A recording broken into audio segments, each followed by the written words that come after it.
was definitely low, so my bad. Dad, it was not long enough. This is not the right way to do this, that's for sure.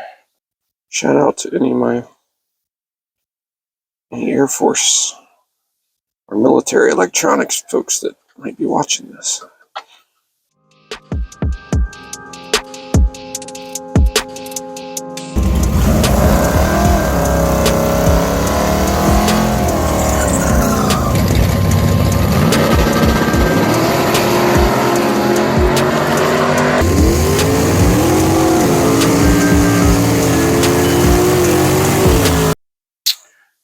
Today, we're finally going to install the shifter that I've been putting off for like 6 months now.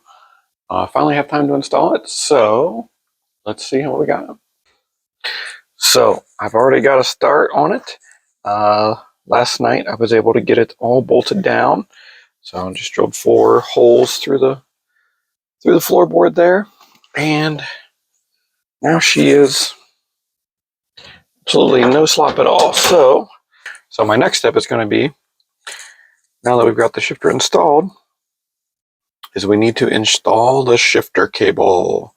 So I got to figure out where I want to drill a hole in my fresh and clean floorboard. So we'll drill a hole, run the cable through there, and see if we can get this working today. All right, we're making progress here. We have the shifter cable run through the floor. It's not binding, it's nice and smooth. We have the neutral safety switch installed, and the cable just attaches to the shifter right here with a little C-clip. And with that, the bolt in the front is a little tricky to get in there, but we wiggled her in there, and now we are going under the car to get rid of the old shifter. So we don't need that where we're going. So let's get rid of it. It was through here, and there was a bolt over here where this attached to the frame. So we got those 2 bolts out. So now we got all the clips popped off of it. There's a clip connected to the column, and then one that connected it to the transmission, of course. And ta-da! Just like that. We have all the old shifter. So this was what the old shifter consisted of. There's the new cable. We're going to get that routed and sitting on the transmission. And then we should be able to go test it. All right. So we're still making progress, and looks like I'm dirtier than I was. So we had to take the little shifter arm off the transmission up there. I can't really show you because it's like up there between the header. It's like crammed in there. But we got it out. So we have to replace this shifter arm with the one that comes in our B&M kit. So you can see they are quite a bit different. So you can see this is the stock one. It's all dirty. And this is the B&M one. So we pulled out that one, and we're about ready to throw this one in. And then we should be able to start bolting things up. We got our cable ran. We got our bracket that holds the cable in. And once we get that in there, we should just have a little bit of adjustments to do. So moving right along here. Oh, well, my microphones went dead, but you can see my hair is covered in grease and transmission fluid. Working on cars is glamorous, right? Not so much. All right, well, we got the shifter done, so let's drop it off the lift and see if it shifts. So I still need to put the cover and wire up the buttons for the line lock and stuff like that, but we've got the basic part of it done, so let's see if it works. Well, the linkage is not quite perfect. It doesn't quite go into reverse. It does fine going back, but going back the other way. So we're going to put it in reverse and then try and adjust it again, but I think I'm done for tonight. We'll play with it again tomorrow. Usually takes 2 or 3 tries to get these things adjusted, so. Alright, we're back on the Dart this morning, and I need to get the new shifter linkage adjusted so it's, sometimes it goes in reverse, sometimes it doesn't go into reverse, so it's close, but it's not perfect yet. And we're also going to, so I did all that work to the Dart over the winter. I never changed oil or spark plugs or anything like that. So we're finally going to go ahead and give the car some much needed maintenance today too. And I also need to check the rear end lube because I think it could be low. So anyway, we've got a few things to take care of today. Oh, also, I'm going to try to install the shift light today because if we're going to race it again, it's got to have a shift light because you can't just be shifting. I think my shift points last week were probably within 600 RPMs, and that's not going to be consistent.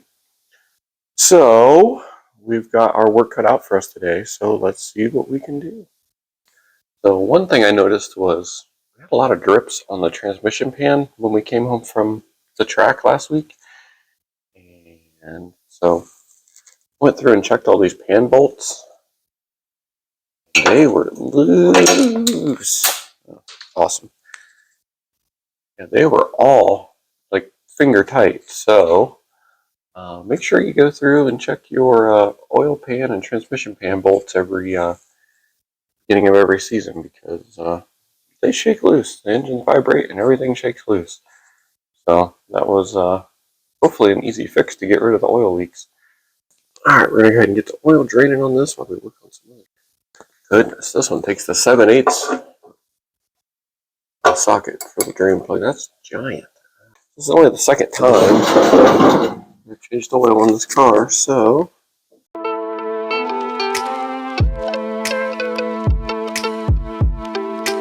alright, we'll let that drain out while we move on to. Alright, so I'm adjusting this transmission thing, or linkage. I just had to run it out one turn. I think that's could be closer. I have my helper today. The girls are all busy, so he actually came out to hang out with me for once. He loves the ladies.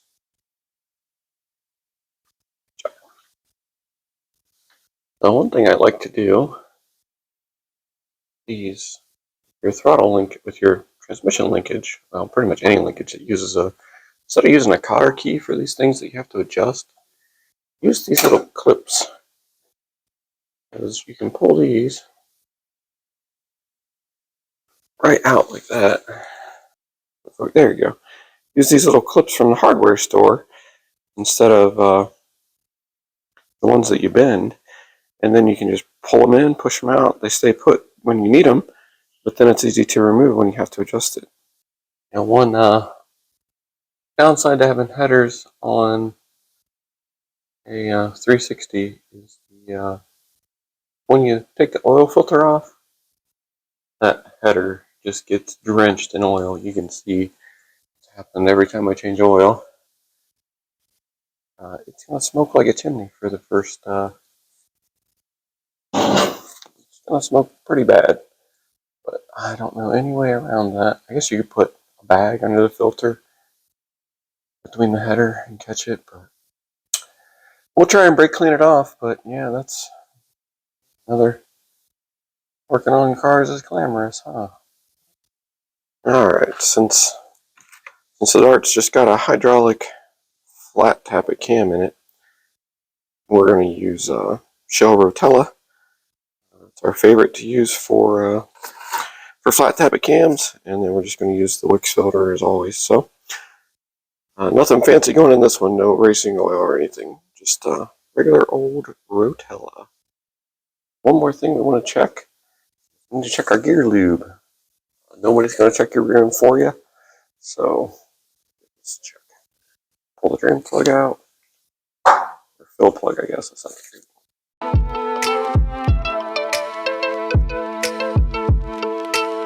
plug. Okay. Well, let's get some fluid added to that. Alright, so let's see. We got some 75-90 synthetic to throw in this thing. I don't know if you bought gear lube lately. Oh, God. It's like liquid gold, man. It's like $20 a quart now. It's really expensive. And I just spilled. I mean, I probably just spilled like $4 on the floor. Oh well. It's definitely low, so not bad. Oof, took the whole bottle. So I think it holds 2.5 quarts though, so it's definitely a little low, but I'm sure it's fine. A quart, I think it had 1.5 quarts in it. So, and I use synthetic in it because it's got a spool now. So if you have a posi, you don't want to use synthetic. You got to use the real dinosaur stuff with the additive. But this is a spool now, so we can use the synthetic good stuff. All right, we got the oil changed, we got the linkage adjusted, we got gear lube in the rear end again. So, and my partner in crime, we're gonna go for a test drive. So, cold start this bad boy. It's actually not super cold today, but all right, let's see what we got here.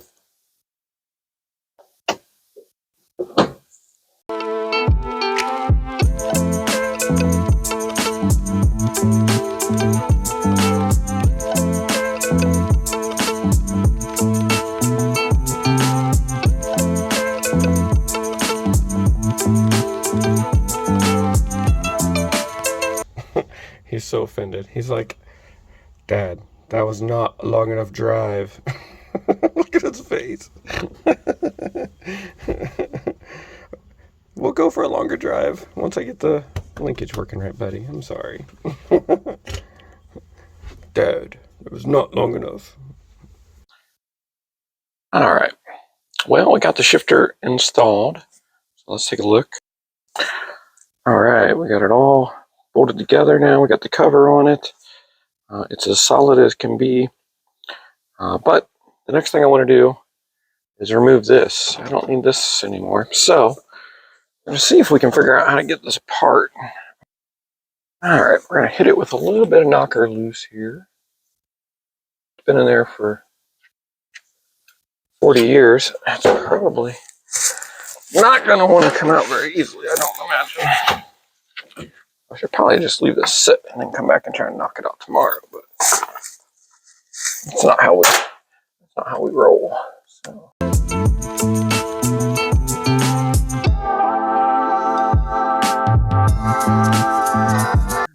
I try and drill it. It's amazing how little tiny tasks like this, which you think are just going to be simple, can be a big pain in the butt. So let's see.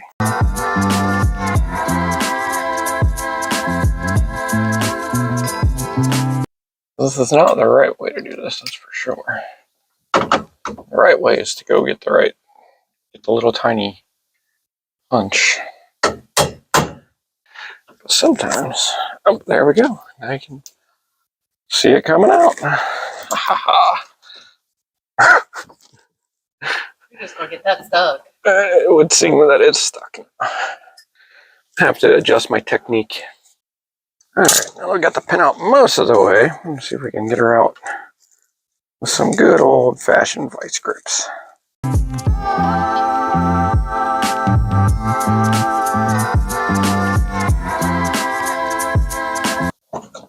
Oh, look at that. Oh, that's crusty in there. Yuck. Yuck. Alright. Success. Alright, so now that we got the old shifter assembly apart, we can work on installing the new Tack. So I got my old Tack uninstalled, and I got the line lock button removed, and we are going to install this Tack right here. So this is the same Tack that's in the Roadster and Betty White. So it's time to fix the wiring for the line lock and the new Tack and all that jazz. So somebody had installed, believe it or not, this car came from New Mexico, and somebody had installed an old JCPenney underdash air conditioning unit in this car. It was massive, but I took that out a long time ago. But they had a power wire for that, which is right here. So I've got this connected to the fuse box on a keyed 12-volt power, so that when you turn it on, it gets power and it's fused. And so what I'm going to do is I'm going to use one of these little distribution blocks here, because I imagine I'll probably add more stuff. Eventually, I kind of want to put an electric water pump on this. It does have, I did install an electric fan on it, because I hate the desk fans. So rather than just like having 5 wires wire nutted into this one wire, if you just use one of these distribution blocks here, and they come with these little thingies here, they kind of jump it across, so you can then use the power 4 times. And all the things I'm hooking up to it are low draw, like it's just the trigger wire for the fan, and it's just the line lock doesn't pull a lot of juice, and then the Tack doesn't pull any juice because it's just a little LED light. So we're going to hook all those up, and that way we'll have, in the future, if we need to jump off one more power source for 12 volts switched on, we'll have it. So, and these also have a neat little cover that goes over them, like this, so they're nice and safe. So it's kind of an easy way to do it. And then in the future, if you want to add or remove things, it's like you just put your ring terminal on it, pop it in, pop it out. You're not like rewiring the whole car. I only did a 4-1 on this, but when you're like wiring a race car or something where it has like a ton of options, whatever you think you should use the next size up. That's a pro tip. Just whatever size you think it should be, go up, so that you have room for expansion later on. Since we're only hooking a couple of things, we'll have 2 or 3 spots for expansion later on. So, all right, let's just get this all hooked up. You can get these little distribution blocks on Amazon they're super cheap. They're not expensive at all. Good to have around if you're ever going to do any wiring. So for the wire that goes to the line lock over here, I'm going to go all the way back to my Air Force roots here, and I'm going to solder this because I feel like it'll be a cleaner connection than having a plug right here. So I may regret this later, but it's not that hard to just unbolt it there and pull it back through anyway. So we're going to try to solder these on there real quick. And then when you strip it, you want to leave it a little bit longer than what you would if you were doing terminal ends, because you got to wrap the wires together when you do this. So leave it a little bit longer than what you normally would. You got to have something for the wires to twist to. So, all right. So now meet them in the middle and give them a little twisty twist action. Perfect. Shout out to any Air Force or military electronics folks that might be watching this. This isn't exactly how you'd probably do it, because you'd sit in a workbench and you could do it just perfect, but this is good enough for the girls we date. Alright, and now I got my soldering iron.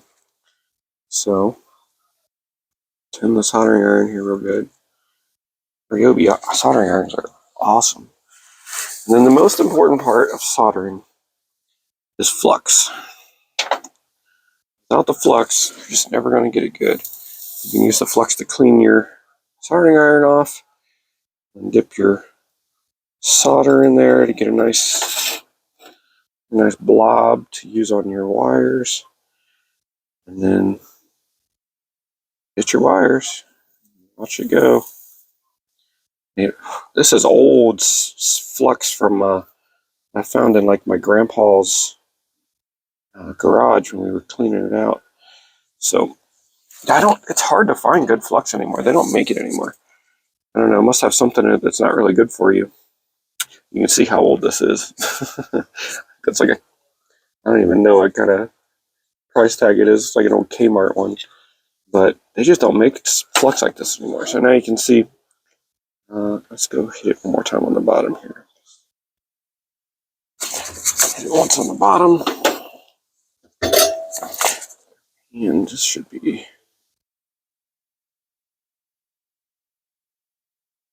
kind of flow your solder out a little bit. And boom, that is like perfect. That is never coming apart. I guarantee you. We'll let that cool off before we slide that down. And this is how you solder. Then you put your little shrink wrap on there. We'll try and get it centered so it looks good. Shrink this down. This will be super clean connection here. So here's where I mounted the new tack. I ended up just using a piece of 3M and stuck it on the dash there. All right, let's see if the tack works.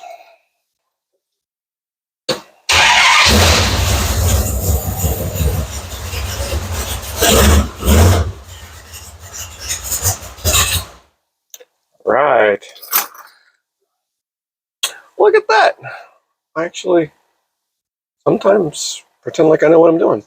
So everything works. So now we're going to clean everything up and keep moving on. All right, again, this is the AutoMeter Digital Pro Shift System Level 1. But I really like these because, number one, it's a 3-wire hookup, so you don't have a power wire, a switch wire, and a ground, and then a light. It's all just 3 little wires, and it's hooked up, so it's so easy. Plug it into the MSD, and it works. They're just so easy. They are not inexpensive, though. They are pretty pricey. I think this one is like $160, so they are not inexpensive, but they're worth it, though. Shift level brightness, that's what we want to adjust, because these things will blind you.